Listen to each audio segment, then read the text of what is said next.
major scare for some and the major effects for others that were impacted due to the cold card. I believe it happened on the 30th, which was Thursday night when it started. And now it looks like almost 2,000 or over 2,000 Bitcoin have been drained, worth approximately $130 million due to CoinKite's cold card hardware wallet epic failure, where their devices were reverting to software random number generators and not providing enough randomness or entropy to users' seeds. Yeah, this is like really devastating, I think, to the community. And it's financially devastating to some. I really worry, that people are going to, really take this hard. And, if the worst, absolute worst part of this, in my mind, is that the people that were affected mostly were people that had significant chunks of savings, protected by the cold card, and that they were doing what they felt and what everybody in the community has for years been telling them was the absolute best practice. So, and you can, like, I guess you could caveat that with, like, oh, you should have rolled some dice, you should have, like, added a passphrase, you should have used multi-sig. Yes, that's all true, but most of the time and this has been in place, that the vulnerability exploit has been in place since 2021. So it's been I'm not sure exactly, but 5 years. March 2021. So we're talking like 5+ years now that the problem has existed, right? So it's not like it was a short window of time where only a few people were affected. Like, people were led to believe that their seed phrases were fully, solid, and that they were, and that confidence that was instilled, that was left with them, was why they were able, that's why they continued to deposit more and more Bitcoin, into their wallets, the wallets configured by the cold card. And which makes people think, some people are speculating, that this was a retirement attack purposely implemented.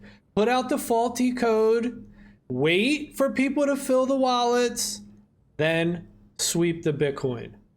Yeah, I know that's been posted as a potential, and it makes sense. It's like, but I was thinking about that. It's like, okay, if that's true, let's just for an example, take that's true. So the people, somebody working, they would have to have access to the cold card, the software that goes onto the cold. Then we're talking about the firmware. So this is the software that gets put on the card, or they would have to somehow be injecting in the supply chain. Like, cold card would send out a good cold card, and they would, like, intercept it in transit, and then they would go and reprogram it and then put it back in the package and then let it go to the final destination. That's pretty unlikely, right? So, which means that somebody that's identifiable at CoinKite, which is the company that makes the cold card, right, would have to be either malicious. Well, they would have to be malicious. It couldn't, if you're going to go down this road, it couldn't be accidental or just, an oversight.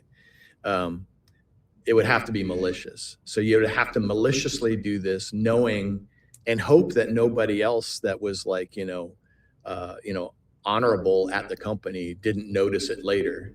Maybe if they did, if you're malicious and put it in there that way, you would have to hope nobody else spotted the problem for years. And if somebody did spot the problem and fix it, well, then you would have to then suddenly, like, know that had happened, and then go and enact your sweep to sweep up whatever you could.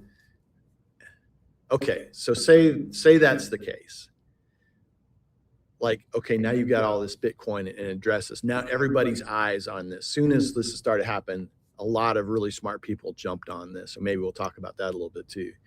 But it's like, okay, now you put all this information, you've swept up all this Bitcoin. Now it's sitting in addresses that everybody's watching. So you can bet and they've already been watching some of the funds move since they've been stolen, right?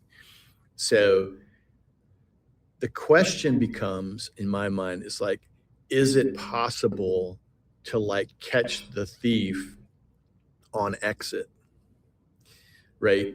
Do you effectively have a bunch of stolen Bitcoin that you can never use because it's under so much scrutiny? Okay, how could you use it? Well, you would probably have to obfuscate its trail. You would have to mix it up using something like CoinJoin, which, as you know, the Samurai Wallet developers are still in prison about. So you would have to somehow exchange it or swap it. Every time you go through that process, you're risking identifying yourself in some way, even if it's like through a decentralized mix or swapping service. It's like you have to make sure to obfuscate the IP address of the machine you're using to do it, because somebody's going to like try to figure out where you're located, where the instructions are coming from. So it just begs a bigger question. If there's that much scrutiny, because if it's so large a heist, with that much attention on it, and people are, I'm sure, are going to build systems to constantly watch this stuff forever. Yeah. So it's not like you just kind of, I don't know, did you ever, there's a Twilight Zone episode back in the day. It's one of my favorites, called the Rip Van Winkle caper. My mom actually used to watch that, but I don't know too much about it. It's great. But these guys go steal a bunch of gold from a bank, and then their trick is to like go out into the desert, and they've got these special chambers that are going to put them in hibernation for 100 years. So they're basically just going to like steal the gold, go hide in the desert, sleep for 100 years, and then like wake up, and then like nobody will have remembered. It'll be all like old unsolved mystery by that point. And then they'll be able to take the gold and like go live the rest of their lives. That was their plan. Anyway, it's a good episode, but it kind of reminds me of that, right? It's like, could you just wait 10 years? If you have to wait 10 years, will people still be watching it? Yeah, not here. Because you did? Yeah. Will you have to change your identity if there's a personality that if someone gets like tied to this thing, will they have to like change their identity in order to like continue living, walk the streets? Oh, I could imagine. Yeah, I mean the people that. So yeah, the people there's that a huge made the stuff, made the software, NVK and John Gray, whoever they are. Yeah.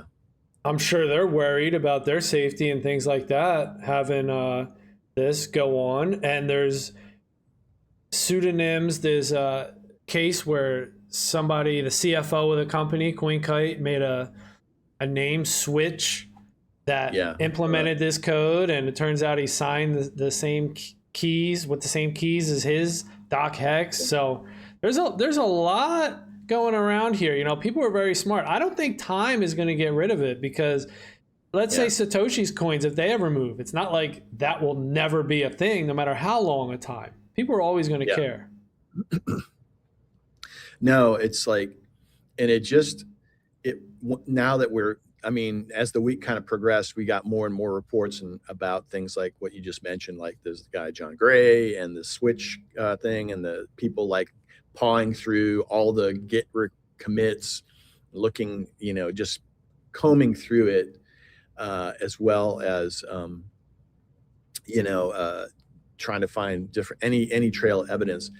And it just goes to show you that it's really, really hard not to leave any evidence of when you do anything, electronically. Which I think brings up a bigger question for like sovereignty. Like, how do you exercise freedom of speech, in a world where, you can't even participate electronically without disclosing yourself in some way. You might take every single precaution, use a VPN, use a Tor, use an anonymous pseudonym, only use it, create it and use it once, and then burn it. But then it's like you can't like take advantage of creating a rapport or a person. It's just like it's hard. It's hard. I mean, and I've heard like people talking about, well, think about the Revolutionary War. I mean, the people that were trying to figure out how to, if we were going to, break away from the King George, they met secretly in pubs, right, under anonymous names. Anyone published, they knew if they published under their own name, they'd get killed. So it's like, it's a tough thing. And I would almost say that in today's electronic age, it may be near impossible to completely obfuscate your identity.